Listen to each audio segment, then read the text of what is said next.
So before we start writing any code for our project, we need to give it some kind of name, at least some kind of working name that can be changed later on. But thinking about it, we're going to be setting up a GitHub repository. We're going to be creating a project on our local computer as well. So we need to have some kind of name to work with.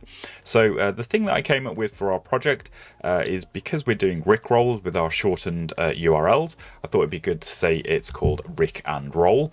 And as I say, this might sort of change later on. So let's actually go ahead and name our diagram to start off with, so that we know that this particular project is about this. And let's also just give it a title up here. So Rick and Roll, a little play on rock and roll there for you. So that just gives us a bit of a working name for our project. And as I say, when we're creating our GitHub repository in the following steps and setting up our tooling and our packages, etc., we know that we've got a project name. So the other thing we can do once we've got a project name is to look at getting a domain name set up. So once we've actually got our project live, it's actually going to need to be hosted on a particular domain name. So we can start looking at some options of what domains are available.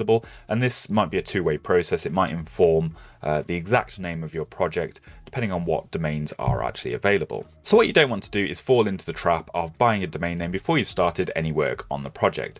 I think it's a fairly common thing for people to buy lots of domain names because they've got great ideas for projects. They may have even done some of the design work that we've done, but before you've actually started working on it, but then you'll buy the domain name, have the project idea, and actually never start any work on it. So don't buy loads of domain names for projects that you're never going to start. And if you're one of those people, just like me, feel free to put the comment below with maybe the domain names that for the projects that you started and never finished. But when you are ready to start on your project and you need to start hosting it, then obviously when you can start looking at purchasing a domain name. So for our project, we're going to call it potentially Rick and Roll. So let's just see what the availability is like on these domains.